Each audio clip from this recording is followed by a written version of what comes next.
Hey there, you're watching CITAM Church Online. Always a delight to connect. And we continue to celebrate the most significant day or season for us as followers of Jesus Christ. It's Easter season. And someone may ask, what difference does the resurrection make? What difference does it make in your life? That's why we're talking about resurrected work. To work in such a way as people who are living in the light of resurrection. When you look about work, and particularly in the olden days, the attitudes towards work were negative. People would think of work as a curse. People would think of work as something that the gods, especially in those days where there was polytheism, they would think of something as a burden from those gods. But we who are people of the scriptures, we know well that work is before the fall. Work is not a curse. Work is part of our worship. And indeed, as people living after the resurrection, we can work in such a way that even our very labors are resurrected. What do I mean by resurrected? That as you're working on that term paper as a student, as you're engaged in those assignments, as you're part of a group assignment, a group discussion, as you're preparing for the exams, as you're engaged in an internship or attachment, whatever space work is for you, as you're helping out in the chores during the holidays or weekends, here's how we can work in such a way as people of resurrection.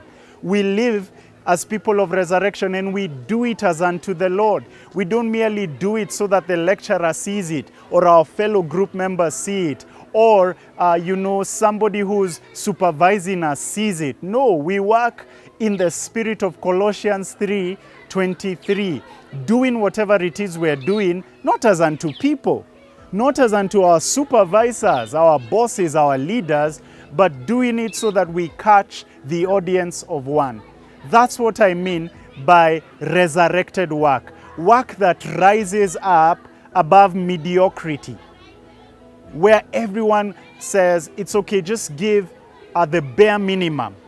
Resurrected work means that we go beyond the bare minimum, we put in the extra hours, we go the extra mile, and we're working with a spirit of excellence.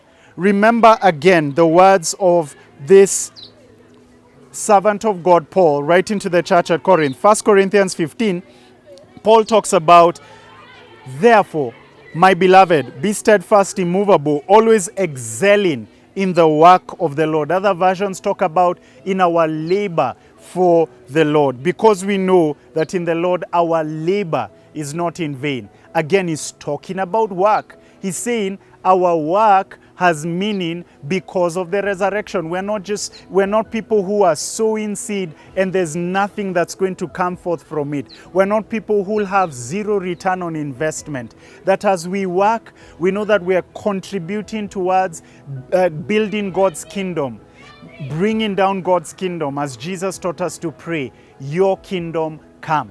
And our work makes a difference. That term paper you're writing will make a difference. That course that you're pursuing makes a difference if you do it as unto the resurrected Lord.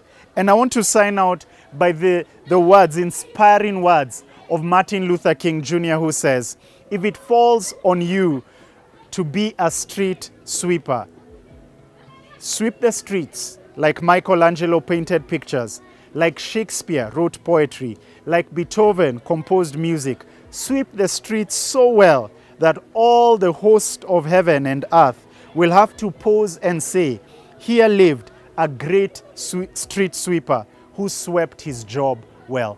I pray that we'll work in such a way that our work will be a testimony that we are people of resurrection, and that the hosts of heaven and earth, the hosts of heaven will have to fold their wings and say, here lived a great student who wrote his term papers well. Here lived a great worker or employee. Let's work in such a way that whatever we are doing, it honors God, that our work is resurrected. May God bless you, and thanks for watching CITAM Church Online. I'd love to hear from you on how we can continue to work as people of resurrection. God bless you.